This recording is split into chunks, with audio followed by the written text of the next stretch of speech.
Oke, bismillahirrahmanirrahim. Assalamualaikum warahmatullahi wabarakatuh. Waalaikumsalam warahmatullahi wabarakatuh. Udah istirahat semuanya?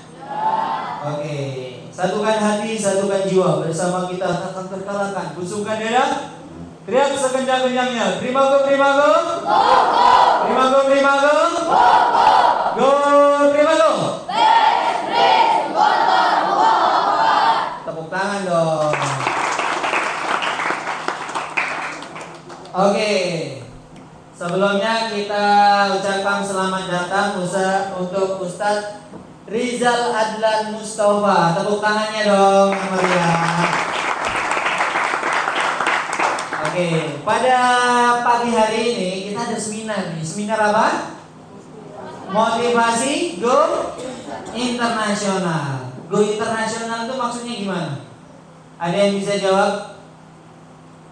Abdul biasanya yang jawab. Go Internasional maksudnya gimana? Jangan sampai nih judulnya aja nggak tahu nih. Apa? Kantor staf presiden. Dunia. Bukan. Go Internasional. Kalau se Indonesia namanya apa? Di bawahnya Nasional. Paham ya? Kalau internasional dunia. Bisa beda negara. Paham ya? Nah, pada kesempatan pagi hari ini kita kedatangan tamu yang sangat luar biasa, yaitu Ustadz Rizal Adlan Mustafa. Panggilannya siapa Ustaz? Rizal. Ustadz Rizal ya. Beliau alumni tahun 2014. Angkatannya Ustadz Farhan Aldi. Ya kakak kelas Ustadz nih, kakak kelas Ustadz. Ya, tapi stambuknya gede Ustadz. Oh, iya. Ya, jadi stambuk itu adalah apa namanya? Nomor urut daftar. Nah, kalau di Gontar dapat nomor urut daftar. Semuanya pasti hafal. Kalian hafal nggak nomor urut daftar kalian di Primago? Berapa? 186. Berarti dia santri ke 186. Kalau Ustaz Farhan berapa Ustaz? Di Gontarnya Sat. Iya. 45809. 45809. Kalau Ustaz Rizal 45331. 45331. Saya 441.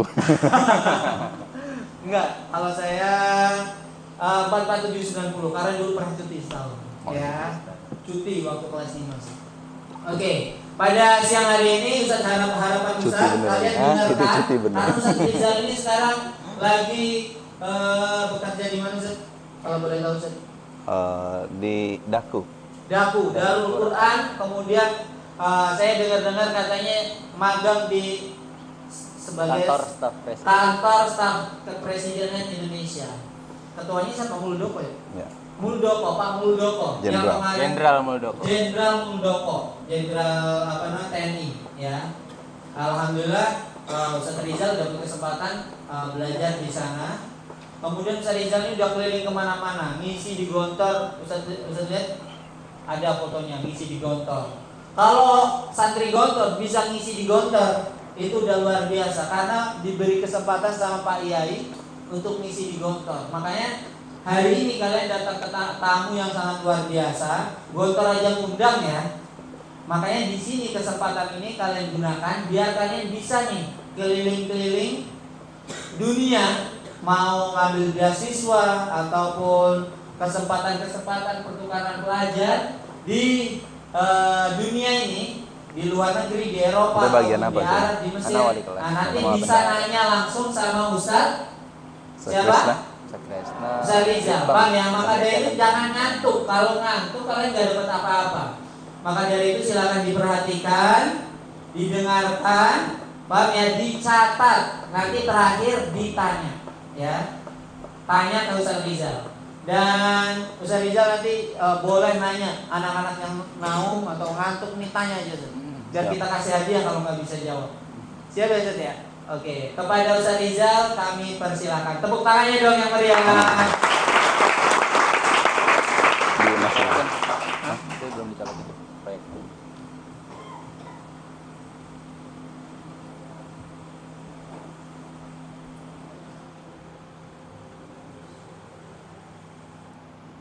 Digedein dong. Mau nggak? Oke. Langsung boleh berdiri ya? Iya boleh. Bismillahirrahmanirrahim. Yang saya hormati Ustadz Krisna sebagai Litbang, Ustadz Farhan dan para asatid sekalian, dan adik-adik sekalian yang berbahagia. Bismillahirrahmanirrahim. Assalamualaikum warahmatullahi wabarakatuh. Waalaikumsalam warahmatullahi wabarakatuh. Masih semangat semuanya? Semangat apa? Kalau Ustadz bilang semangat apa, jawabannya manjada wajada. Oke? Masih semangat semuanya? Jawabannya masih semangat semuanya? Masih. Baru ditanya lagi. Semangat apa? Baru manjada wajada gitu. Kita ulangi ya. Masih semangat semuanya? Masih. Semangat apa? Manjada wajada. Satu kata manjada wajada membuat Ahmad Puadi keliling 52 negara di dunia. Satu kata manjada wajada. Padahal masih banyak kata-kata lain. Mansarola dari bewasola, mansobaro zopiro dan sebagainya. Tapi baru satu kata yang diamalkan oleh Ahmad Puadi, dia keliling 52 negara. Nah, pertanyaannya kita bagaimana? Makanya hari ini Ustadz pengen sedikit sharing, sedikit bercerita pengalaman Ustadz ketika menjadi santri sampai Ustadz saat ini. Kegiatan-kegiatan, ngapain aja ketika kalian nanti menjadi santri, bagaimana apa yang harus kalian lakukan, itu akan kita ceritakan pada hari ini. Siap semua ya? Siap. Judul seminar kita hari ini yaitu strategi menjadi santri produktif yang berprestasi nasional dan internasional. Ya. Ustadz mondok di Gontor itu sejak tahun 2008, terus sampai lulus tahun 2014 bersama Ustadz Farhan. Kemudian lanjut lagi di Unida bareng lagi sama beliau sampai 2018. Artinya Ustadz di Gontor sekitar 10 tahun. Nah, kemudian Ustadz hijrah ke Jakarta, kemudian pindah lagi ke Depok, kemudian pindah ke Tangerang saat ini. Ya. Pepatah mengatakan tak kenal maka kenalan. Gimana mau sayang kalau belum kenal ya? Kita kenalan dulu. Perkenalkan, nama Ustadz Rizal Adlan Mustafa. Ustadz lahir 10 Juni 1996, jadi umur saya sekarang 26 tahun. Saya berasal dari Palembang. Ada orang Palembang sini? Wih, ada satu orang? Satu aja? Palembang mana? Rabu Muli. Jarak rumah Ustadz dengan rumah dia dekat, sekitar 10 jam lah ya. Karena Ustadz di pelosok ya, di pelosok sekali Ustadz itu, di kampung. Saat ini Ustadz melanjutkan studi Ustadz S2 di Universitas Paramadina, jurusan hubungan internasional ya. Lanjut. Nah, ke pondok apa yang kau cari? Pernah dengar kata-kata ini enggak? Ya, kamu nyari apa? Ilmu yang baru. Kamu? Pengalaman yang baru. Kamu? Pendidikan yang lebih. Siapa lagi? Kamu? Sendal apa? Oke, nyari teman juga dia. Ke pondok itu pasti orang banyak tujuannya. Betul nggak? Ada yang pengen hafal 30 juz, pengen bisa bahasa Arab, pengen bisa bahasa Inggris, pengen kuliah ke luar negeri, pengen jadi presiden, atau pengen punya istri soleha. Banyak tujuan yang masuk pondok itu. Nah, tetapi semua tujuan itu untuk apa? Ujung-ujungnya buat apa? Kita masuk pondok tujuannya yaitu agar bisa menjadi orang yang bermanfaat bagi agama, nusa, dan bangsa. Apa kata hadis? Khairun nasi ahsanuhum khuluqan wa anfa'uhum linnas. Sebaik-baiknya manusia yang paling baik akhlaknya dan yang paling bermanfaat untuk manusia lainnya. Kita masuk ke materi kita hari ini. Pertanyaannya, bagaimana caranya menjadi santri berprestasi? Ya. Gimana caranya? Ternyata caranya hanya 3. Apa itu? 3M. Ya. Yang pertama, menggali potensi diri. Yang kedua, mengatur waktu sebaik mungkin. Dan yang ketiga, memiliki cita-cita tinggi. 3M. Sebenarnya banyak sekali strateginya, tapi setelah Ustaz dalami ternyata cuma 3 ini aja inti dari semuanya itu. Ya. Kita akan bahas satu persatu ya. Dari menggali potensi diri. Coba lihat, setiap orang punya kelebihan apa tidak? Setiap orang pasti punya kelebihan. Ada yang pintar matematika, tapi dia ternyata nggak jago di bahasa Indonesia. Ada yang sukanya olahraga aja, semua olahraga dia bisa, basket, badminton, dan sebagainya. Tetapi ketika disuruh belajar, hitung-hitungan dia nggak bisa. Jadi semuanya itu pasti punya kelebihan dan punya kekurangan. Jangan fokus kepada kekurangan kita, tetapi fokuslah kepada kelebihan kita. Ya, gali terus kelebihannya itu apa. Nah, cara menggali potensi diri itu dengan apa? Salah satunya dengan ikut banyak kegiatan. Nanti ketika kalian di pondok, ikutlah banyak ekstrakurikuler di pondok itu. Ya. Ada marching band lah, pramuka dan sebagainya. Nah, ketika di pondok dulu Ustadz ikut apa? Ustadz menjadi pasukan khusus kepramukaan ketika itu ya. Karena Ustadz masuknya bukan di Gontor Pusat, Ustadz masuknya di Gontor 7 Lampung dulu. Jadi Ustadz masuknya di Gontor 7 Lampung di cabang. Tetapi kerjaan Ustadz ikut lomba. Kita lomba ke Banten, Ustadz lomba 2 kali ke Banten, ke Al-Mizan dan sebagainya. Kemudian ikut LP3. LP3 di Gontor, Ustadz ikut pramuka juga, lomba pramuka 2 kali ikut. Kemudian ikut Jambore Nasional ke Teluk Gelam Palembang sana, Ustadz ikut juga. Nah, ini proses menggali potensi diri kita itu. Jadi prosesnya itu banyak, panjang. Ternyata di pramuka ini melatih mental, melatih keberanian, melatih muka tembok, nggak takut lagi. Ya. Ada manfaatnya nanti, tapi pas di dalam pramuka ya kita capek. Karena disuruh sana, disuruh sini, camping sana, camping sini. Tetapi ternyata manfaatnya setelah itu. Nah, setelah ikut pramuka, Ustadz ikut apa lagi? Ustadz ikut Atmosfer namanya. Association Student of Painter and Calligrapher. Jadi Ustadz suka gambar. Ya. Ustadz gambar, ngelukis gitu. Kalau di Gontor Pusat mungkin namanya Limits. Ya. Nah, tapi kalau di Gontor 7 Lampung namanya Atmosfer. Nah, Ustadz ikut ini. Nanti di Gontor ada eskul ini. Kalau kalian suka gambar, nah di situ ada bakat kalian. Ya udah bikin. Coba dalami itu. Nah, setelah gambar-gambar seperti ini, Ustadz perdalam lagi, Ustadz coba gambar perspektif. Ya. Gambar gedung-gedung atau sejenis arsitek gitulah ya. Nah, ini belajarnya di mana? Di pondok. Ya. Di pondok kita belajar dengan menggunakan pensil, penggaris, buku gambar. Udah jadi seperti itu. Nah, tujuannya buat apa? Nanti ada panggung gembira. Nah, Ustadz dekor panggung gembira itu 5 tahun. Dari kelas 2 SMP sampai lulus. Ya. Bahkan sampai sekarang juga. Ini background panggung gembira ya. Ustadz dekor, jadi Ustadz bikin. Beberapa pondok Ustadz bikin. Di Tangerang itu ada Darul Quran, ada Al-Wasatiyah. Ketika mereka pengen bikin panggung gembira, Ustadz yang bikin backgroundnya. Kadang Ustadz diundang sampai ke Cikarang sana buat bikin background. Ya, jadi ternyata apa yang kita pelajari di pondok saat ini bermanfaatnya nanti ketika kita udah lulus. Ya. Nah, kan udah belajar nih, gambar-gambar kita. Ini masih proses menggali potensi diri ya. Ustadz coba setelah lulus itu, karena kita punya basic menggambar, akhirnya Ustadz coba ikut lomba poster gambar. Dan ternyata apa? Alhamdulillah juara 1 ya, lomba poster ketika itu. Kita daftar, gambar 1 lembar aja, menang, dikasih 1 juta. Jadi kayak gitu. Ternyata apa yang kita pelajari di dalam pondok itu adalah proses penggalian potensi yang ada di dalam diri kita. Nah, selanjutnya Ustadz nggak mau cuma ikut 1 atau 2. Ustadz ikut yang lainnya juga.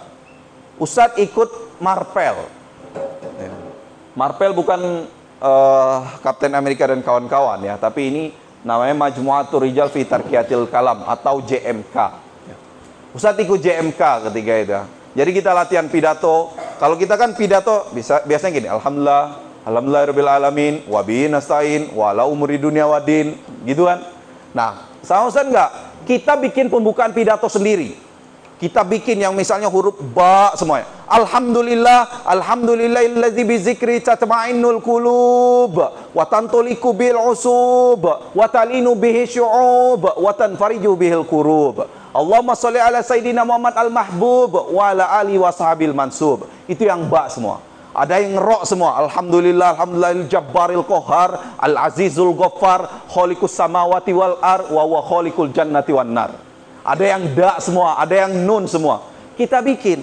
Ngambilnya dari mana? Dari ayat-ayat Al-Quran itu banyak. Kayak gitu. Itu belajarnya di mana? Di pondok. Kita bikin, nanti minta koreksi sama Ustadz. Ustadz bener gak nih? Bener gak nih? Gitu. Bahkan ketika kita lomba pidato, Ustadz pernah lomba pidato Selampung dan Banten. Ketika masih santri, kelas 3 KMI ketika itu. Ustadz juara 1. Bikin teks sendiri kita. Sebelum masuk ke judul biasanya orang berdirinya saya di sini ingin menyampaikan pidato yang berjudul bersyukur gitu. Nah, kita enggak. Kita ganti kata-katanya. Berdirinya saya di sini bukan untuk mengaji karena saya bukan anaknya kiai. Berdirinya saya di sini bukan untuk bernyanyi karena suara saya tidak seindah Syahrini. Tetapi berdirinya saya di sini hanya ingin menyampaikan satu patah kata yang akan saya patah-patahkan menjadi ribuan patah kata dan akan menjadi uraian kata yang insya Allah bermanfaat untuk kita semua. Jadi kan berbeda, betul nggak? Ya, sedikit menarik ya, kayak gitu. Nanti kalau ada yang pintar pidato, kita ikutin aksi Indosiar nanti. Soalnya yang ngurusin aksi Indosiar sekarang ini teman Nusa, teman angkatan Nusa di Gontor dulu, Bagas Koro. Bagas Koro itu dia kerja di Indosiar, teman Nusa di Gontor, kemudian di Unida. Nah, dia yang ngurusin aksi Indosiar nih. Nah, kalau misalnya yang pinter pidato, mungkin Ustadz bisa disiapkan nanti. Kita suruh lomba bulan Ramadan. Nah, selanjutnya apa? Gara-gara belajar pidato di pondok, alhamdulillah itu bermanfaatnya ketika kita udah di luar. Ustadz sempat juara 1 lomba pidato antar kampus se-Jawa Timur ketika itu ya. Nah, coba lagi Ustadz, ini kan skala Jawa Timur aja. Ustadz coba lagi skala nasional ketika itu ya. Alhamdulillah, ternyata juara 1 lomba pidato bahasa Arab se-Indonesia tahun 2016. Ya. Belajarnya di mana? Di pondok. Ini lombanya di mana? Di IAIN Syekh Nurjati Cirebon ketika itu. Antar mahasiswa ya, tapi ya. Lomba kita, Unida ngirim utusan. Alhamdulillah, Ustadz juara 1 lomba pidato dan tim kita juara umum acara itu ya. Juara 1 lomba debat, juara 1 lomba bikin esai bahasa Arab semuanya. Nah, ini belajarnya di mana? Di pondok. Nanti manfaatnya kapan? Pas kita lulus dari pondok. Nah, apa yang kalian pelajari di sini sekarang, nanti kalian akan rasakan manfaatnya ketika sudah di Gontor dan ketika sudah lulus dari Gontor. Nah, selanjutnya, terus belajar dan gali potensi diri Anda. Ingatlah, orang yang berhenti belajar adalah pemilik masa lalu, dan orang yang terus belajar adalah pemilik masa depan.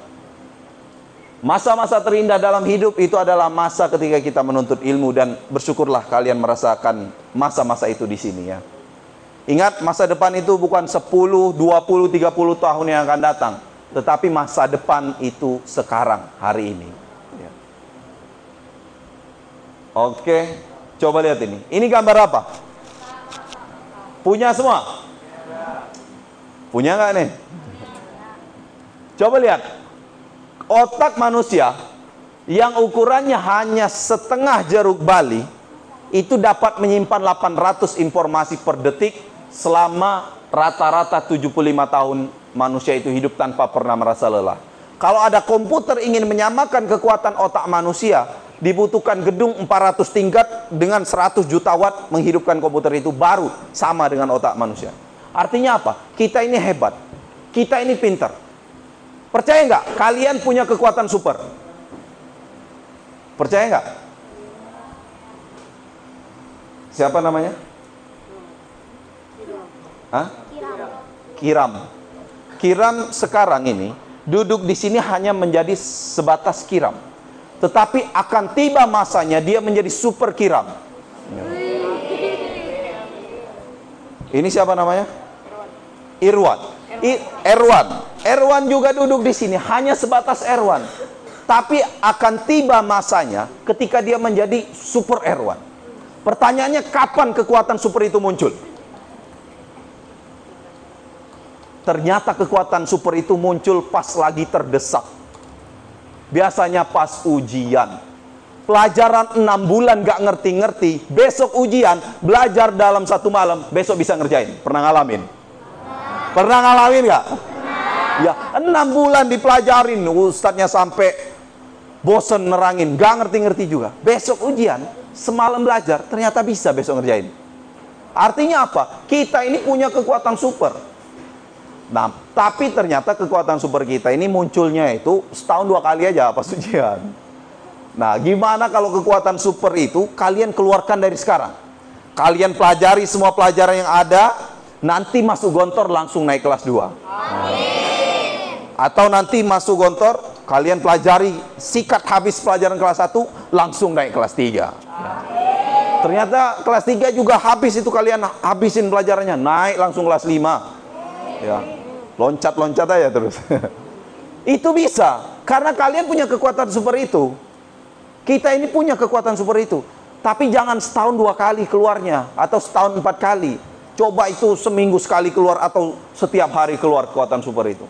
Semua pelajaran sebelum Ustadz nerangin, udah paham. Nah, itu yang dicari itu.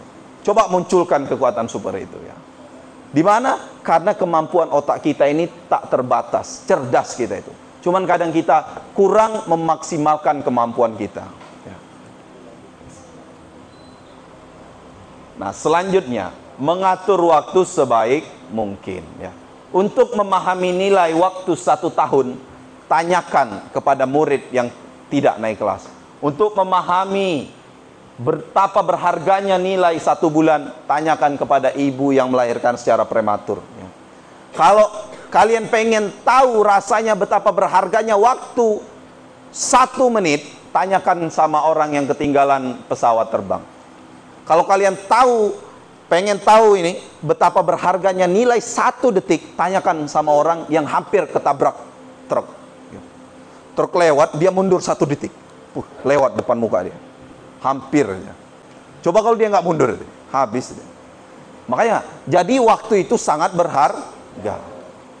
Nah, ketika kita di sini, apa yang harus kita lakukan? Kita harus pintar mengatur waktu. Ketika belajar, kita belajar. Ketika aktivitas lain, kita ikut. Ya. Buang-buang uang, kamu hanya keluar uang. Tetapi kalau kamu buang-buang waktu, maka kamu kehilangan bagian dari hidupmu. Selanjutnya, ya. Nah, ketika itu Ustadz kuliah. Waktu kuliah itu padat sekali, Ustadz. Pertama, Ustadz ikut rapat mahasiswa hubungan internasional di Riau. Ustadz pergi terbang ke Riau. Selanjutnya balik lagi ke Pondok Unida. Ternyata ada undangan PIMNAS, Pekan Ilmiah Mahasiswa Nasional di Bogor. Ustadz pergi lagi ke Bogor. Habis itu ada acara table manner di Surabaya, di Hotel Yamato. Ustadz pergi ke hotel di Surabaya bersama teman-teman. Ternyata ada acara lagi di Papua. Ustadz harus jadi volunteer, relawan mengajar ke Papua Barat, ke Raja Ampat ketika itu. Ustadz pergi ke Papua, ngajar di sana 2 minggu. Habis itu balik lagi, ternyata Ustadz harus magang di Interpol. Pergi lagi Ustadz ke Jakarta, ke Mabes Polri, untuk magang selama 1 bulan. Habis itu balik lagi ke pondok, Ustadz tetap aktif belajar di kelas, nilai Ustadz tetap stabil. Artinya, kalian ikut banyak ekstrakurikuler, kalian ikut banyak kegiatan, itu kalau kalian bisa mengatur waktunya, semua akan baik-baik aja. Nilai Ustadz alhamdulillah tetap stabil. Padahal kegiatan Ustadz padat sekali. Nah, akhirnya apa yang terjadi? Ustadz dapat penghargaan ketika itu karena Ustadz aktif. Ustadz menjadi mahasiswa IPK tertinggi hubungan internasional tahun 2015, tahun itu. Kemudian gara-gara Ustadz aktif di kelas, nilai Ustadz bagus, Ustadz ikut banyak kegiatan luar, Ustadz dikasih beasiswa sebesar 30 juta ketika itu ya. Dikasih sama Unida. Ternyata SPP naik tiap tahun, ya, ditambah lagi beasiswanya. Jadi ditambah menjadi 58 juta ketika itu ya. Nah, ini gara-gara apa? Gara-gara kita bisa ngatur waktu, ya. Ngatur waktu aja. Kapan kalian belajar nih? Kalian ikut seminar kan nih? Pahami, serius, dapatkan ilmunya. Nanti setelah selesai tanya. Kayak gitu. Nah, di sini proses pengaturan waktu itu. Alhamdulillah Ustadz ketika di Unida Ustadz nggak bayar sama sekali. Ya, uang daftar ulangnya dibayarin, kemudian SPP setiap bulan dibayarin, bahkan uang buku, uang buat skripsi, buat penelitian semuanya dikasih. Nah itu enaknya, gara-gara kita aktif. Dan setelah itu Ustadz tutup kuliah Ustadz di Unida dengan menjadi wisudawan terbaik Universitas Darussalam Gontor tahun 2018 ya. Angkatan keberapa itu? 30. Oh 30. Ustadz 32 kalau nggak salah ya. Apa 33 Ustadz lupa. Nah selanjutnya. Yang ketiga, memiliki cita-cita tinggi. Ustadz pengen dengar satu-satu cita-cita masing-masing dari santri-santri Primago ini. Dari depan apa dari belakang? Oke, dari depan. Dari sini. Duduk, siap semua? Cita-citanya pengen jadi apa? Hafiz Quran sama nasyid. Oke, kamu? Matematikawan. Ini? Atlet apa ini? Panjat tebing? Atlet apa aja? Oke, kamu? Belum punya cita-cita? Kira-kira aja, apa yang pengen kamu gapai? Apa? Guru. Kamu? Pengusaha sukses. Pengusaha sukses. Penulis. Pilot. Dokter. Dokter. Oke, ternyata beragam sekali ya cita-citanya ya. Ada yang pengen jadi TNI, ada yang pengen jadi insinyur, ada yang pengen jadi dokter, ada yang pengen jadi atlet sepak bola, ada yang pengen jadi apalagi astronot lah. Banyak sekali ternyata cita-cita. Ustaz pengen nanya ke kalian, bercita-cita itu gratis apa bayar? Gratis apa bayar? Gratis. Bercita-cita itu gratis. Ngomong aja. Jadi kalau gratis ngapain sedikit? Ngambil yang banyak sekalian. Ya.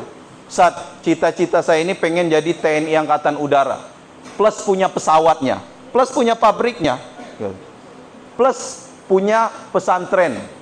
Plus punya istri yang soleha. Plus lah apalagi. Kayak gitu. Jadi harus punya banyak cita-cita. Apa kata pepatah? Bercita-citalah setinggi langit. Kalau kau terjatuh maka kau akan berada di antara bintang-bintang. Kalau kau terjatuh lagi maka kau akan berada di atas awan. Kalau kau terjatuh lagi maka kau akan berada di atas gunung. Kalau terjatuh lagi kau akan berada di atas bukit. Kalau kau terjatuh lagi maka kau akan berada di atas gedung. Dan seterusnya. Kalau cita-cita kita hanya setinggi atap rumah, jatuh langsung ke tanah, sakit. Makanya cita-cita itu yang tinggi, yang banyak sekalian. Ya, nggak usah mikir bisa atau tidak. Cita-cita itu berbeda sama target ya. Kalau cita-cita itu di luar kemampuan otak kita, di luar kemampuan keuangan kita, itu cita-cita. Kalau cita-cita bisa diraih dalam waktu 1 tahun, itu bukan cita-cita, namanya target. Bisa dipahami? Ya. Nah, ada yang pengen jadi presiden, menteri dan sebagainya. Banyak sekali cita-cita itu ya. Oke, selanjutnya kita akan bahas ini. Gara-gara tulisan bisa keluar negeri. Percaya nggak? Ustadz ini orang kampung ya. Saking pelosoknya desa Ustadz, habis desa Ustadz itu kebun sawah, kebun kopi, habis itu hutan belantara, belum dihuni. Masih banyak harimau. Saking pelosoknya. Ustadz orang Palembang, orang Sumatera Selatan. Tetapi dari rumah Ustadz pergi ke ibu kota Palembang, ke Jembatan Ampera, itu membutuhkan waktu 12 jam. 12 jam itu dari sini sampai Jogja. Saking pelosoknya daerah Ustadz. Dan itu nggak macet ya. Artinya apa? Ustadz orang kampung, orang desa. Nah, Ustadz pengen punya cita-cita bisa keluar negeri. Tapi Ustadz nggak punya uang. Ayah Ustadz petani, nggak mungkin membiayai Ustadz untuk keluar negeri. Ternyata apa? Dari tulisan bisa membawa kita untuk go internasional. Makanya Ustadz ingin menyadarkan dari sekarang, karena ketika Ustadz dulu menjadi santri, Ustadz kurang sadar untuk menulis. Tetapi Ustadz memang suka merangkum. Tapi untuk bikin tulisan itu kurang. Nah, setelah Ustaz tahu, makanya dari sekarang Ustaz kasih tahu, kalian bisa go internasional melalui tulisan. Caranya gimana? Kita akan bahas ya. Pertama, menulis tentang kampung halaman bisa ke Malaysia gratis. Nulis tentang daerah Ustaz, Kabupaten Ogan Komering Ulu Selatan. Perbatasan sama Bengkulu itu. Ya, udah ujung sekali. Ternyata tulisan Ustadz yang tentang daerah Ustadz ini berhasil Ustadz kirimkan ke Malaysia dan ikut acara WICLS, World Islamic Countries University Leader Summit tahun 2016. Apakah Ustadz keluar biaya? Tidak. Tiket pulang pergi dibiayain, di sana dijemput pakai mobil, hotel disiapin, makan minum disiapin, jalan-jalan disiapin 2 minggu. Plus di sana dikasih uang saku. 600 ringgit ketika itu. 6 kali 4 lah ya. Nah itu gara-gara menulis. Ngapain kegiatan kita di sana? Kita seminar ya. Kita ikut acara. Ini kalau kalian ngelihat ini kayaknya ada yang kalian kenal ini. Ini satu orang ini. Siapa ini? Ustaz Farhan. Diam-diam Ustaz Farhan ini juga ya pergi ke Malaysia ternyata ya. Itu, Ustaz ketemu beliau di Malaysia malah ya. Nah ini kegiatan kita, ini sama orang-orang Sudan. Ustaz berangkat sama rektor Unida ketika itu, sama pimpinan pondok, ya Ustaz Amal Fatullah Zarkasi, kemudian Ustaz Hamid Fahmi Zarkasi, dan Ustaz Taufik Apandi. Ini dari rektor. Kemudian Ustaz mahasiswa sama Tabarok, ya Tabarok Arobi orang Kalimantan, kita berdua doang mahasiswa. Sama beliau. Kita berangkat ke sana bareng di sana. Ikut kegiatan. Setelah itu selesai kita jalan-jalan. Nah Ustaz ngasih info sedikit. Ini ada beberapa beasiswa di Malaysia. Nanti mungkin kalian akan lebih berkembang ya. Kalian belum memasuki tahap itu, suatu saat lah kita akan bahas lagi. Setelah dari Malaysia, Ustaz melanjutkan perjalanan kemana? Mampir ke Thailand ya. Tahu Thailand ya? Saudi Khat ya. Nggak bisa bahasa Inggris, nggak bisa bahasa Thailand. Jangan bilang nggak bisa bahasa Thailand. Kalian bilang Pon Putai, Mai Dai Hap. Ya. Jadi kayak gitu. Tahu kan Thailand? Thailand kalau kalian tahu bela diri Ong Bek atau Muay Thai, nah itu Thailand. Orang Thailand itu berbeda sama Indonesia. Kalau orang Indonesia jalan kaki ketusuk paku, au gitu ya. Aduh. Kalau orang Thailand nggak, jalan kaki tusuk paku. Oi, beda. Sakitnya itu oi. Kayak gitu orang Thailand ya. Karena bahasanya berbeda sama kita. Lanjut ya. Nah, Ustadz ingin membahas masalah tulisan karena kadang santri itu lemahnya di penulisan. Kita hari ini tidak bisa membaca Quran kalau Al-Quran itu tidak ditulis. Betul nggak? Kita nggak akan tahu hadis Bukhari, Muslim, Abu Daud, dan sebagainya kalau hadis itu tidak ditulis. Kita tidak akan tahu sejarah Islam kalau sejarah Islam itu tidak ditulis. Jadi penting nggak menulis itu? Sangat penting ya. Penggolongan tulisan itu ternyata tulisan itu hanya dibagi menjadi 2, yaitu fiksi dan non-fiksi. Fiksi itu apa? Tulisan yang berisi cerita, rekaan, hayalan yang tidak berdasarkan kenyataan. Nah, sedangkan non-fiksi itu cerita, fakta, kenyataan, yaitu berita, artikel, opini, dan esai dan sebagainya. Itu penggolongan tulisan. Nah, tetapi ada beberapa lagi jenis tulisan. Ternyata jenis tulisan itu ada 4. Yang pertama eksposisi. Eksposisi ini biasanya yang ilmiah banget ya. Media, buku, majalah, skripsi, tesis, disertasi namanya eksposisi. Kemudian ada persuasif. Persuasif itu kayak review produk gitu. Menjelaskan sebuah produk itu namanya persuasif. Kemudian ada naratif deskriptif. Ini yang biasanya novel, cerpen ini masuk naratif deskriptif ini ya. Nah ini 4 jenis tulisan, yaitu eksposisi, persuasif, naratif, dan deskriptif. Pertanyaannya Ustadz, gimana caranya menulis? Cara nulis itu gampang. Gimana? Ya tulis. Kalau kamu pengen menulis, ya nulis saja. Nggak ada teorinya nulis ya. Nggak ada teorinya, kamu harus bikin A dulu apa ini, nggak ada teorinya. Tulis saja sesuai dengan apa yang kalian pikirkan. Ternyata rumusnya sama seperti rumus asas Black ya. Asas Black dalam fisika itu 100 yang masuk, 100 yang keluar. Nah, gitu juga kalau kalian pengen belajar nulis, baca dulu yang banyak, baru nanti akan muncul karya kalian sendiri. Ya, baca dulu tulisan orang. Membaca itu bukan hanya membaca buku ya. Iqra itu, ayat yang turun pertama kali Iqra, itu membaca, bukan membaca buku, karena Nabi Muhammad nggak bisa membaca, tetapi membaca keadaan. Kondisi saat itu masyarakat jahiliyah bodoh semua. Kok bodoh semua? Jadi orang jahiliyah itu apa? Kalau menentukan nasib itu dengan melempar kayak gini, terus dia lempar ke atas, terus jatuh. Kalau yang atasnya yes, dia berangkat. Kalau yang jatuhnya no, berarti dia nggak berangkat. Walaupun hujan badai, kalau yang jatuh yes, berangkat dia, nggak peduli. Kalian tahu tawaf keliling Ka'bah itu ya. Zaman jahiliyah tawaf itu nggak pakai apa-apa, nggak pakai benang, selai benang pun badan itu. Tawaf budaya jahiliyah dulu. Kalau di anak perempuan lahir di tahun ganjil, itu harus dikubur hidup-hidup. Sama Umar bin Khattab juga gitu. Anaknya lahir perempuan di tahun ganjil, dikubur hidup-hidup. Jahiliyah, bodoh. Nah, kenapa ayat yang turun pertama kali Iqra? Iqra bukan membaca tulisan ternyata. Iqra itu membaca keadaan. Kalian udah tahu Iqra itu apa? Contohnya apa?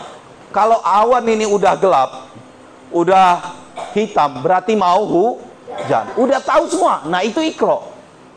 Kalau kita pergi ke Jepang, kalau tiba-tiba langit berubah merah, itu jangan foto-foto kita.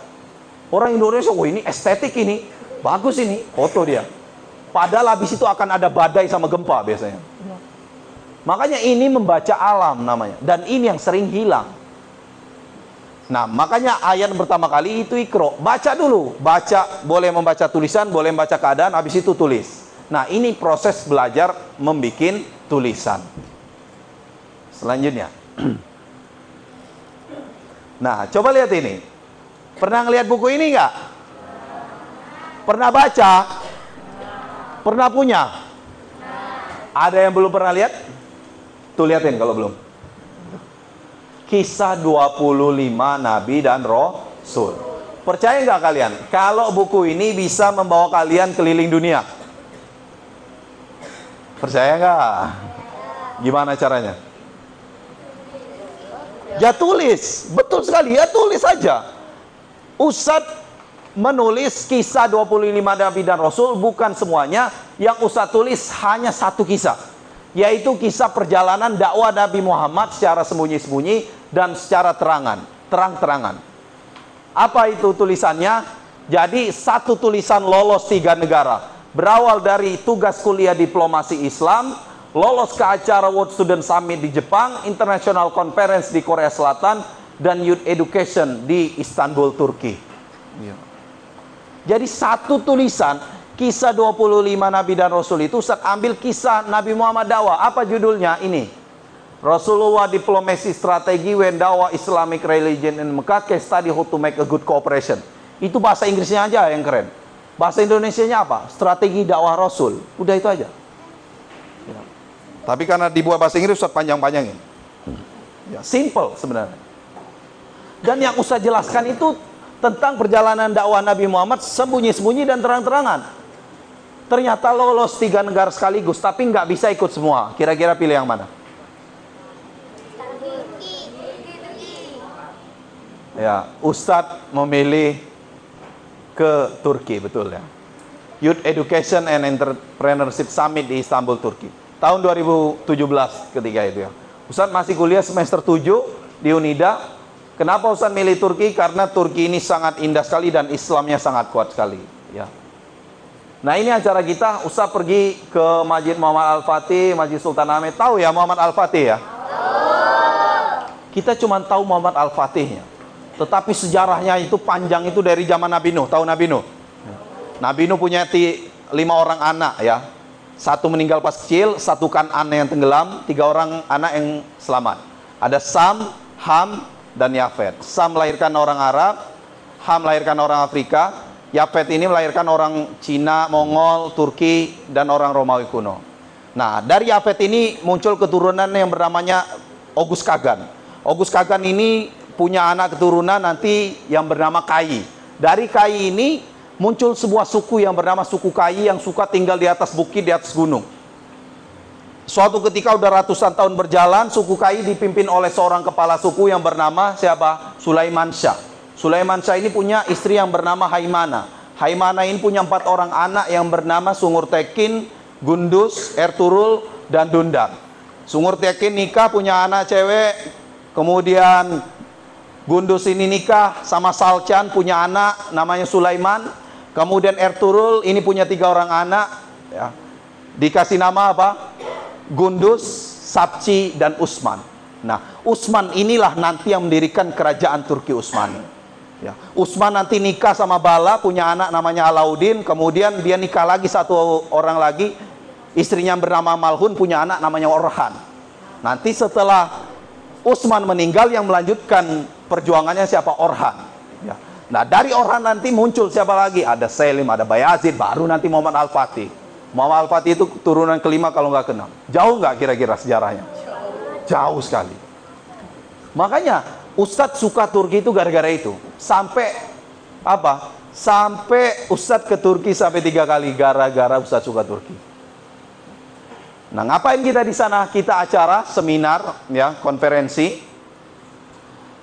Konferensi di sana, habis itu kita sisanya jalan-jalan, ya, keliling-keliling di Turki. Ini ketika rapat, ini acaranya, ini sama teman-teman yang di sana. Ini ngeliat nggak? Siapa ini? Siapa ini? Ustadz Farhan, ya. Diam-diam Ustadz Farhan ini sering keluar negeri, kalau kalian nggak tahu. Ya. Ustadz ketemu beliau di Malaysia, ke Turki juga Ustadz bareng sama beliau, ya. Makanya Ustadz konco kental sebenarnya, ya. Teman lama, ya. Karena nginepnya di rumah Ustadz Farhan dulu sebelum berangkat ke Turki kita, rame-rame, ya. Nah, ini ketika acara kita. Nah, antum tahu, ini yang Ustadz pakai ini pakaian Sultan Turki, ya. Di atas kepala itu bukan peci, itu bukan sorban, itu bukan imamah. Tapi itu adalah kain kafan. Sultan Turki itu langsung melilitkan kain kafannya itu di atas kepala mereka. Untuk apa? Mereka menjadi sultan bukan untuk diri mereka, tetapi untuk menegakkan agama Allah dan siap mati. Sama kayak Imam Syafi'i. Tahu Imam Syafi'i, ya?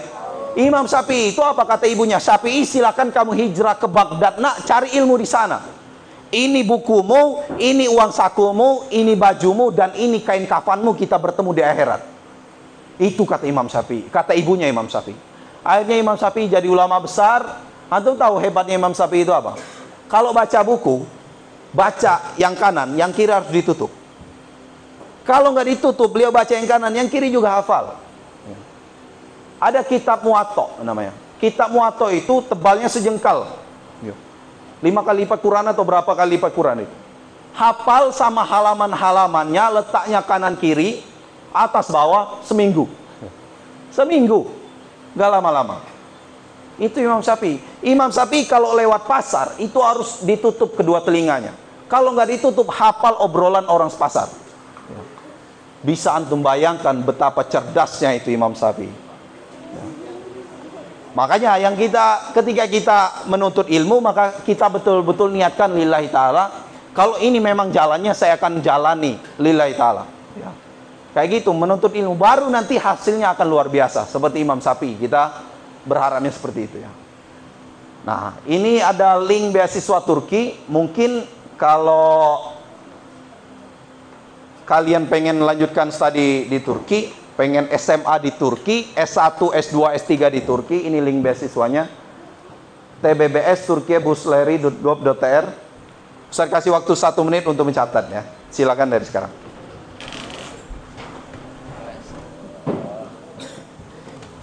Kita dulu itu nggak sempat jalan-jalan jauh, ya, pas ke Turki itu, ya. Gak naik kapal doang. Oh. Naik kapal. Oh, ini Sama si Fatur. berdua itu tahor. Ada enggak itu? Kan duluan ada itu. Ente kan sama Azwar tuh. Oh. Ini kan terlambatnya sebelumnya kan. Makanya kan di situ kalau anak terlambatnya pas dari museum itu karena nggak ikut naik kapal. Padahal kan naik kapal momen yang kita tunggu. Momen yang seru itu. Iya. Ente nggak ikut itu Nggak berarti? ikut nih kapal. Patur juga. Atur juga. Oh. Jalan taksi kita. Di situ tidur kalau sekarang. Astaga.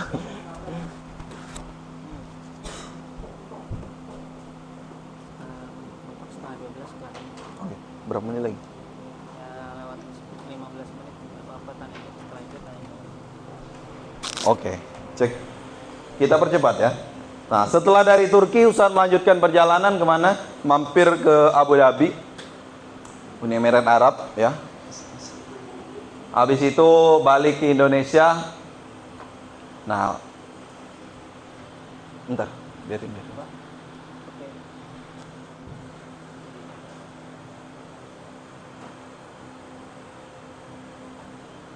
Mau nggak? Nova.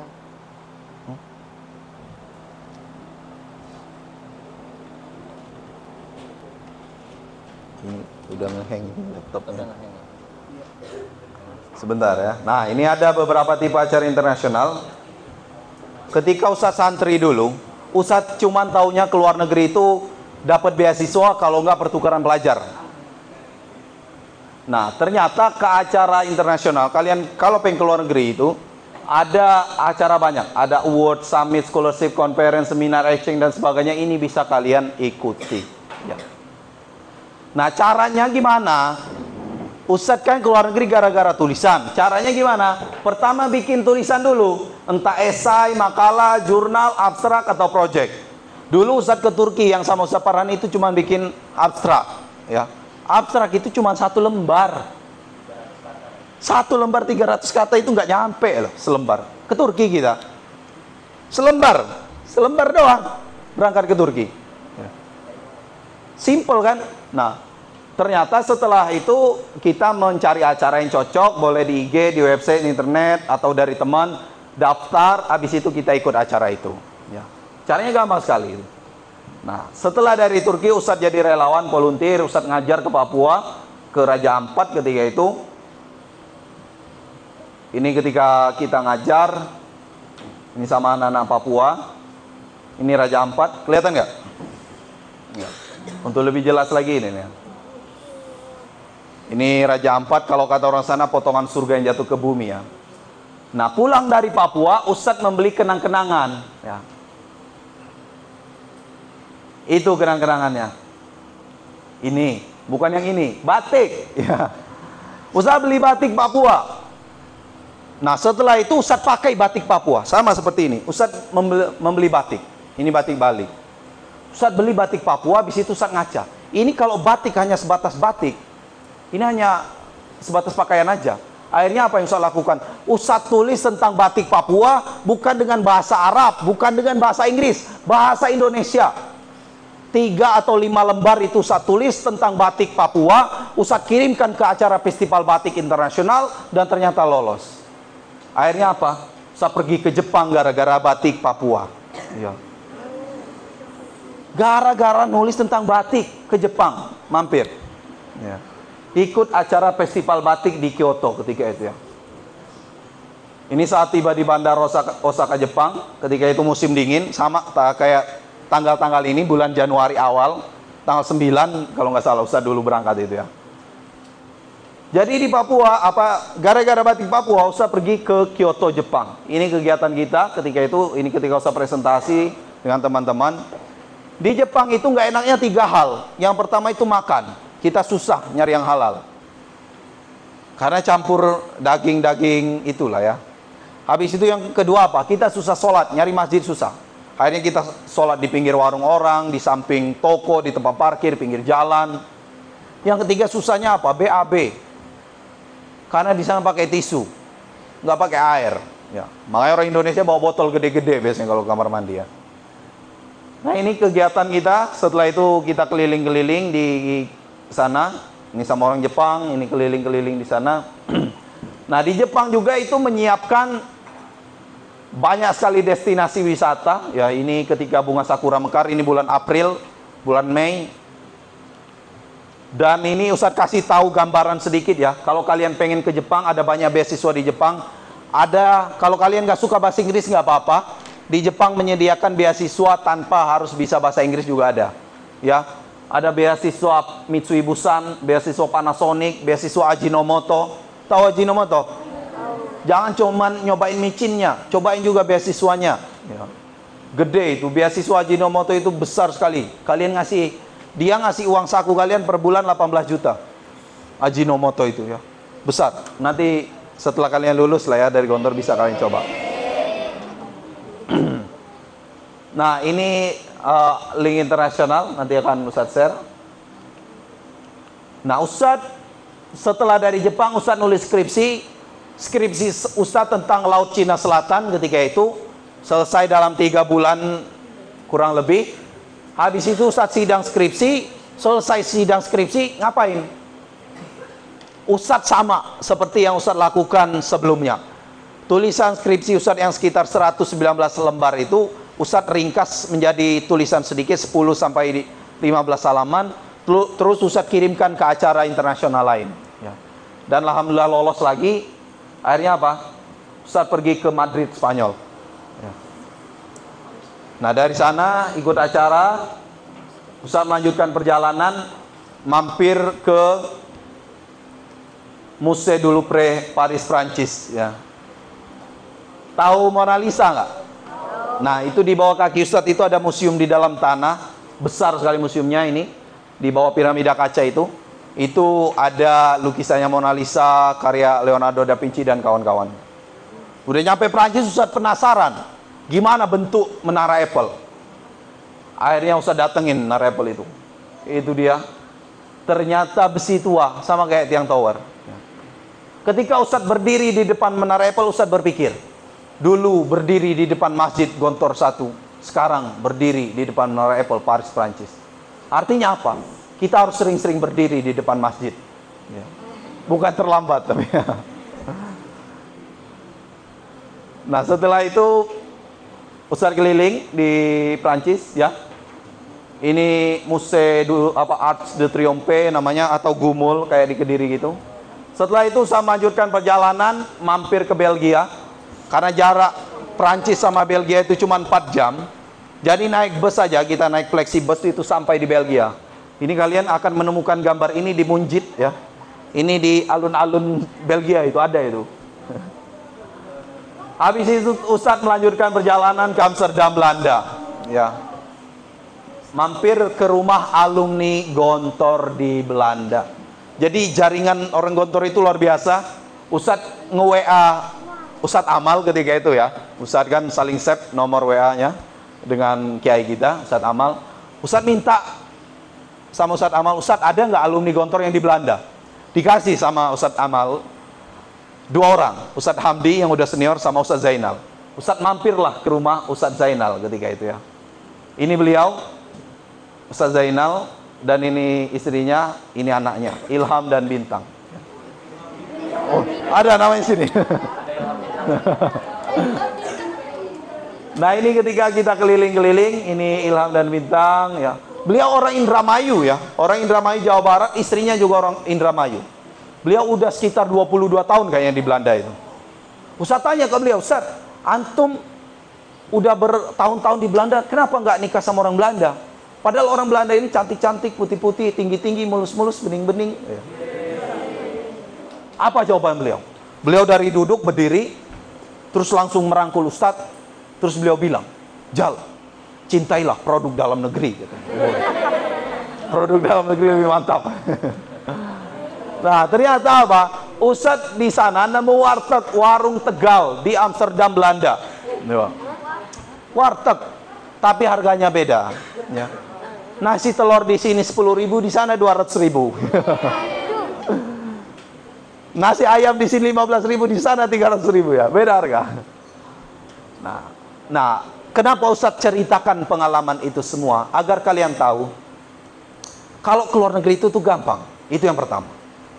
Coba pikirkan, Ustadz keluar negeri pertama gara-gara nulis tentang kampung halaman. Terus gara-gara kisah 25 Nabi dan Rasul. Terus gara-gara batik, gara-gara skripsi. Jadi jangan berpikir keluar negeri itu susah, jangan. Ya.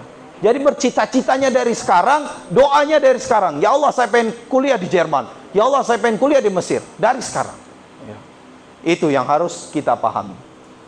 Nah, Ustadz tidak bisa memotivasi kalian setiap hari, Ustadz bikin buku yang bernama buku Mukidi. Pernah lihat buku ini?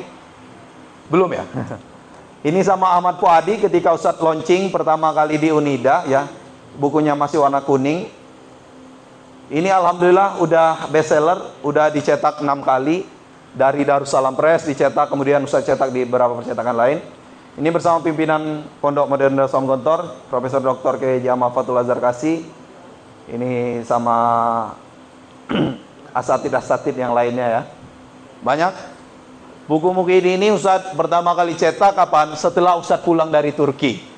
Ustadz pulang dari Turki sama Ustadz Farhan. Berapa bulan kemudian Ustadz cetak buku ini di Darussalam Press Gontor. Ya. Kemudian ini bukunya udah sama banyak orang yang Ustadz Sofyan Alop dari Kori Papua. Ini pimpinan Gontor Putri 8. Ustadz pernah ngisi di sana. Zaki yang punya Bukalapak dan sebagainya. Ini sama santri-santri yang udah baca buku Mukidi, udah ribuan santri ya. Ini santri Latansa, ini Darul Hufaz Lampung, ini Darussalam Bogor, ini Darul Najah, ini Darul Quran, ini ibu-ibu. Banyak ya. Nah ini sama teman-teman Ustadz ya, udah banyak juga. Dan ini sama Pak Muldoko ya, Jenderal TNI Muldoko di kantor staf presiden. Kalau kalian ingin memilikinya, ada infak sedikit sebesar 80. Nanti yang akan kita gunakan untuk mencetak bukunya lagi. Karena antum tahu, Ustadz mencetak buku ini pertama kali di Darussalam Press itu Ustadz ngutang sama Darussalam Press. Ustadz bilang sama Darussalam Press, Ustadz saya ingin berdakwah melalui tulisan, tolong bantu saya. Nanti ketika bukunya udah ada yang dibeli, baru saya bayar. Ternyata boleh sama Darussalam Press. Oke silakan Ustadz. Akhirnya difasilitasi sama Darussalam Press, Ustadz cetak. Kemudian ada yang laku, Ustadz baru bayar. Setelah itu sisanya Ustadz buat cetak lagi. Terus bergulir, cetakan pertama habis, cetakan kedua lanjut. Cetakan kedua habis, cetakan ketiga lanjut. Sampai sekarang alhamdulillah cetakan ke-6. Ya. Ustadz berharapnya ini dicetak terus sampai banyak santri yang go internasional juga. Apa manfaatnya? Sama acaranya seperti ini, kayak seminar kayak gini di Darul Quran, di tempat Ustadz mengajar. Ustadz kasih pelatihan santri-santri, Ustadz kasih motivasi ke santri-santri Darul Quran. Alhamdulillah Ustadz membawa 11 santri Darul Quran, tempat Ustadz mengajar. 11 santri ikut konferensi internasional juga ke Turki ya. Mereka yang pintar bahasa Inggris cuma 2 orang, sisanya nggak bisa. Tapi kita ajarin, kita tahu strateginya ya. Mereka presentasi di depan seluruh peserta dan dewan juri. Ini mereka, ini ketika pelepasan, ini ketika presentasi, ini sama ketika keliling-keliling.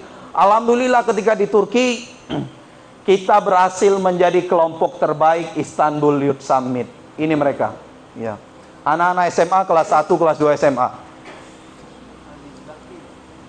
Ya, Aldi. Nah, selanjutnya tahun kemarin bulan Februari Ustadz lagi membawa 26 santri untuk ikut acara Istanbul Youth Summit lagi ke Turki. Putra-putri tahun kemarin ya. Ini mereka, kita pergi ke Kapadokia ini. It's my dream, not hers ya. Nah ini mereka, ini sama orang Palestina. Ini ketika pelepasan di pondok, ini sama orang Turki dan sebagainya. Jadi apa maksudnya? Kita semua bisa go internasional kalau kita punya keinginan yang kuat ya. Alhamdulillah tahun kemarin juga kita berhasil menjadi kelompok terbaik lagi. Ini mereka alhamdulillah dapat penghargaan lagi Istanbul Summit Februari 2002 kemarin. Kemudian terakhir pesan Ustadz, bercita-citalah besar berarti kau percaya dengan kebesaran Allah, bermimpilah kaya berarti kau percaya dengan kekayaan Allah. Jika kau hanya menginginkan hal yang remeh-remeh saja, berarti kau telah meremehkan kemampuan Allah. Sekian dari Ustadz. Assalamualaikum warahmatullahi wabarakatuh. Oke, tepuk tangannya dong yang meriah buat Ustadz Riza. Di sini yang mau ikut jenjangnya Ustadz Riza, angkat tangannya. Waduh, banyak banget nih. Ustadz Rizal bisa support ya nih kira-kira adik-adik kita ini? Insya Allah kalau tahun ini karena jadwalnya mepet, jadi Ustadz nggak bisa membawa. Ya niatnya Ustadz pengen acara ini sebelum Desember kemarin, karena Ustadz pengen nyoba ngajak kalian juga untuk ikut konferensi internasional di Turki. Tapi karena waktu tidak tepat, karena keberangkatan mungkin 5 Februari. Sekarang udah tanggal berapa ini, jadi nggak sempat lagi kita. Untuk tahun ini berapa nih dari Darul Quran? Tahun ini insya Allah kita akan mengirim 21 santri, putra semua, nggak putri. Insya Allah, Ustaz mohon doanya biar mudah-mudahan lancar ya. Amin. Dan Ustaz doakan juga kalian di tahun-tahun yang akan datang juga ikut konferensi internasional di luar negeri ya. Amin. Oke, mau semuanya ya? Buat teman-teman yang masih stay di sini tahun depan masih ada kesempatan. Oke, jadi jangan bersedih teman-teman, ada yang ke Gontor dan yang masih di sini kalian harus belajar, bisa belajar. Insya Allah Ada Ustaz Farhan. Insya Allah ditarik terus sama Ustaz Farhan di Rizal nih. Ya Ustaz Rizal ya. Iya. Kalau perlu kita rantai dari sekarang nih biar gak kemana-mana Ustaz Rizal. Biar bisa support teman-teman Primago ke Turki, ke Gontor juga, dan yang ini ke Turki ya. Jadi Atka, kemudian siapa lagi nih? Kavi, yang anak-anak bakal lama ini di sini, kamu harus siapin diri kamu sendiri ya. Jangan main-main dan ngantuk mulu kerjanya di Primago. Pusing ingetinnya. Paham ya? Dari sini nih, siapa yang ingin bertanya? Mungkin ada beberapa menit ke depan, ada sekitar 10 menitan, 5-10 menit untuk bertanya. Yang mau bertanya boleh angkat tangannya. Oke, Bintang. Bintang, sini maju. Yang mau bertanya silakan. Ayo. Ayo maju ke sini. Biar temennya pada lihat. Ini belajar merangkai kata. Oke. Ustaz. Nama, salam, nama, dan pertanyaan. Assalamualaikum warahmatullahi wabarakatuh. Nama saya Bintang. Ustaz, itu awalnya itu gimana sih kok bisa kepikiran buat nulis ini jadi ke Turki beneran gitu? Itu gimana sih? Oke. Lagi? Itu aja. Oke.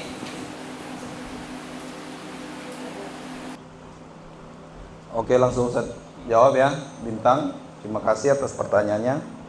Awalnya gimana kok bisa ke Turki? Ya, nanti kalian juga minta ceritain sama Ustaz Farhan. Awalnya gimana? Jadi ketika kami di Unida dulu, ya, Ustaz sama Ustaz Farhan itu angkatan perdana Unida. Transisi ISIN menjadi Unida, kita angkatan pertama. Jadi semangatnya berbeda ketika itu. Gimana caranya kita nyari acara? Itu nggak ada bimbingan dari dosen sama sekali. Jadi mahasiswa itu yang kreatif nyari acara sendiri. Kan sekarang zamannya HP, betul nggak? Semuanya ada di HP. Kalian nyari acara-acara itu ada di IG, ada di internet semua. Bisa kalian cari. Nah, terus kok kepikiran, nggak tahu Ustadz, gara-gara ngelihat teman-teman Ustadz ada yang senior-senior itu kok enak sekali mereka kuliah di luar negeri. Ustadz nggak tahu caranya. Ternyata bisa dengan tulisan. Akhirnya apa? Ketika ada acara yang daftarnya cuman pakai tulisan, itu kita daftar cuman ngirim abstrak. Abstrak itu dikit, ya. Ustadz minjam buku kamu sebentar. Abstrak Ustadz itu, antum tahu, cuman segini tulisannya. Dari sini sampai bawah sini. Sedikit gak? Ke Turki. Segini ke Turki. Gimana sebuku? Artinya apa? Kita bisa. Kita bikin acara, kita bikin tulisan dulu. Habis itu tulisan kita cari acara yang cocok dengan tulisan kita. Tulisan Ustadz tentang diplomasi, oh cocok dengan acaranya ini. Ya udah Ustadz kirimkan. Ada yang kalian suka dengan sejarah, tulis tentang sejarah, kirimkan. Cari acaranya. Kayak gitu. Kok kepikiran? Ya cari, karena kita harus mengembangkan diri. Kalau kita tidak mengembangkan diri, kita tidak akan dapat ilmu dan pengalaman banyak. Makanya harus cari ilmu, cari pengalaman sebanyak mungkin dari sekarang, gitu ya. Untuk Bintang, mulai belajar menulis dari sekarang, mulai banyak-banyak baca dari sekarang, biar nanti ketika kita keluar negeri, kita sudah siap, gitu ya. Terima kasih. Oke, Bintang, terima tepuk tangan dong buat Bintang nih. Bintang nih ngomong-ngomong kemarin habis juara 1 Ustaz, di Ponorogo Ustaz, juara puisi. Semoga nih dengan bertanya ini spiritnya Bintang semakin semangat ya. Begitu juga yang SMP, kelas 6, yang SMP jangan sampai kalah nih sama Bintang ya. Ada yang ingin bertanya lagi? Gak ada yang ingin bertanya?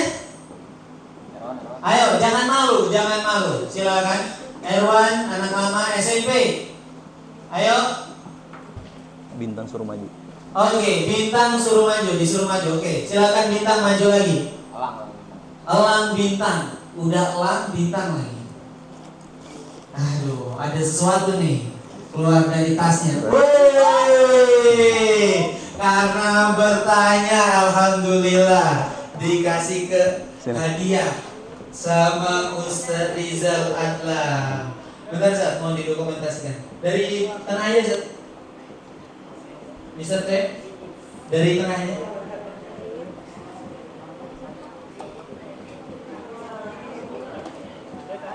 Oke.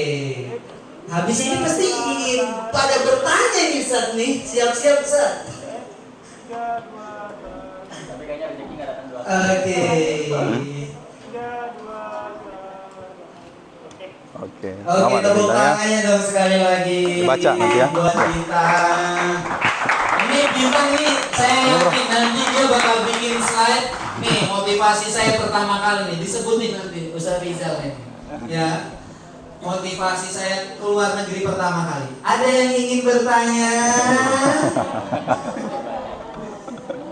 Ada yang ingin bertanya? Ada 2 orang. Oke, silakan.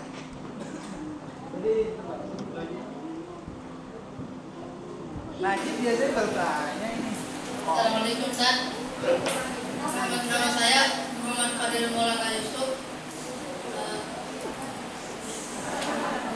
Saya ingin bertanya,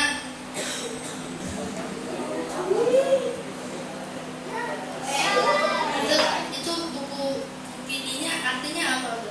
Oh, ya. Oke, tepuk tangan buat Fadil. Ada lagi? Ada lagi? Ada lagi pertanyaan lagi?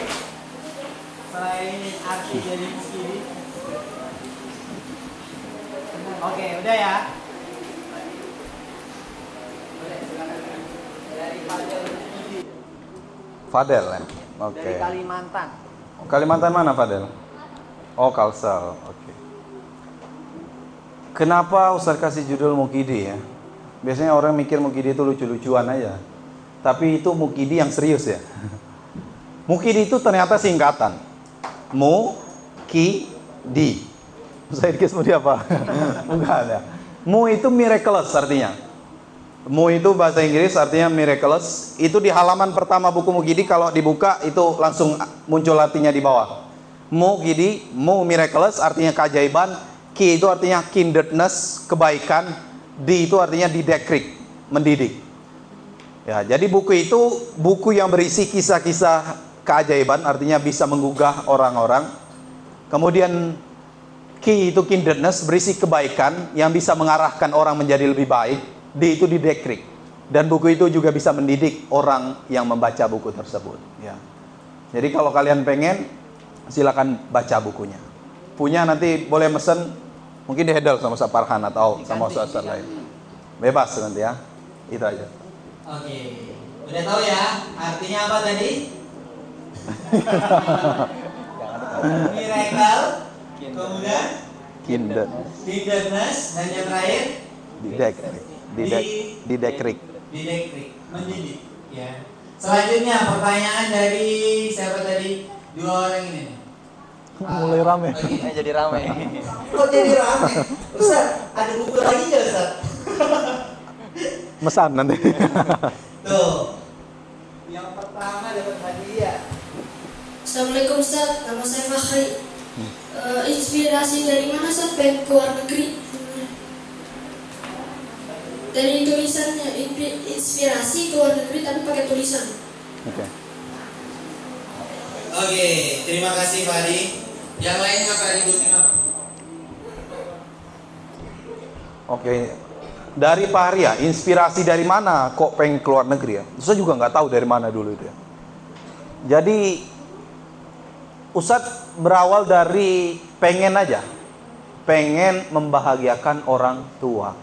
Jadi Ustadz ingin membahagiakan orang tua dengan cara apa? Dengan cara berprestasi, dengan banyak ikut kegiatan sana dan sini. Nah itu Ustadz itu punya keinginan keluar negeri, itu muncul aja tiba-tiba.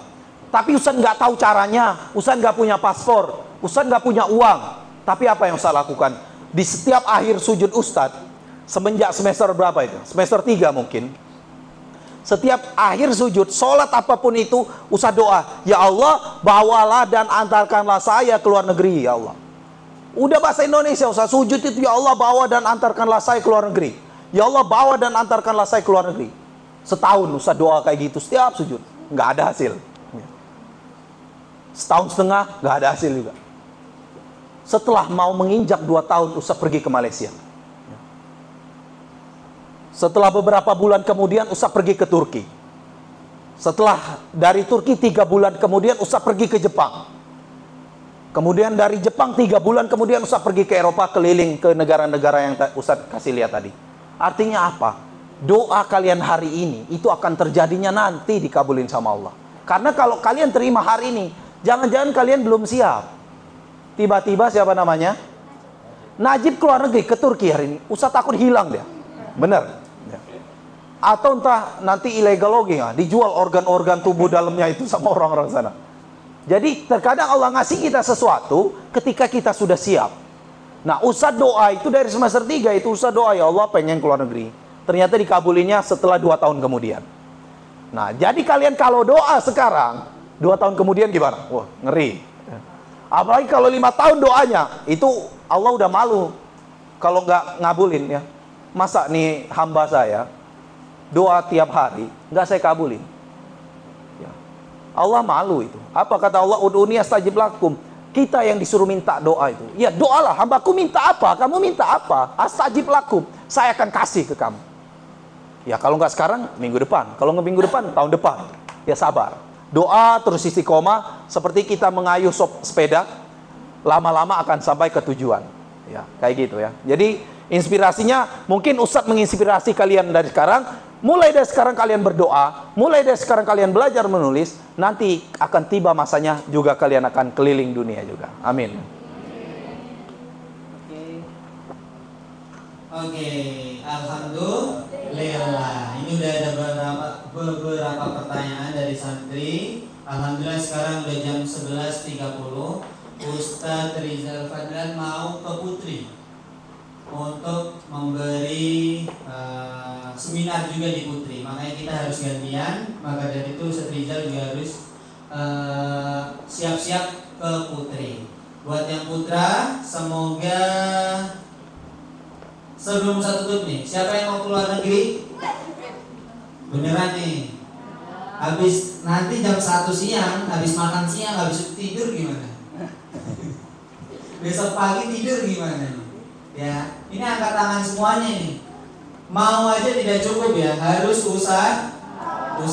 Ketika muadoroh nanti ada acara muadoroh, silakan digunakan untuk belajar ngomong. Yang ngecengin kita cengin nanti, kita bantu cengin. Yang pakar-pakar ngecengin ini ketika ada yang berbicara terus ngecengin, nanti kita cengin gantian, ya. Jangan ada yang ngecengin teman-temannya, kita sama-sama support diri kita supaya kita khususnya ini santri-santri Pirimago bisa go internasional. Bisa go internasional. Karena kita sudah go Primago. Tinggal internasional yang belum ya. Semoga anak-anak nggak bawa banyak, semuanya bisa go internasional. Dan terima kasih untuk Ustadz Rizal sama aja isinya berarti. Yang telah hadir pada sama aja berarti itu. Pagi hari ini memberikan motivasi ke anak-anak. Semoga ini menjadi inspirasi buat kita semuanya. Itu di Papua, yang kuning kan ya. Di Primago untuk guru-guru semuanya. Dan tolong di-handle ya, pembayaran juga di-handle aja sama. Sering-sering ke sini. Paling ke kantin paling banyak. Oh ya boleh. Mengajari anak-anak, memberi arahan mungkin ke teman-teman sekolah supaya bisa kedepannya bisa lebih baik lagi Primago. Amin amin ya robbal alamin. Oke, mari kita tutup acara kita pada pagi hari ini dengan bersama-sama membaca hamdalah alhamdulillahi rabbil alamin. Kafaratul majlis. Subhanakallahumma asyhadu an la ilaha illa anta astaghfiruka wa atubu ilaik. Syukran hadamini. Wassalamualaikum warahmatullahi wabarakatuh. Dicabut.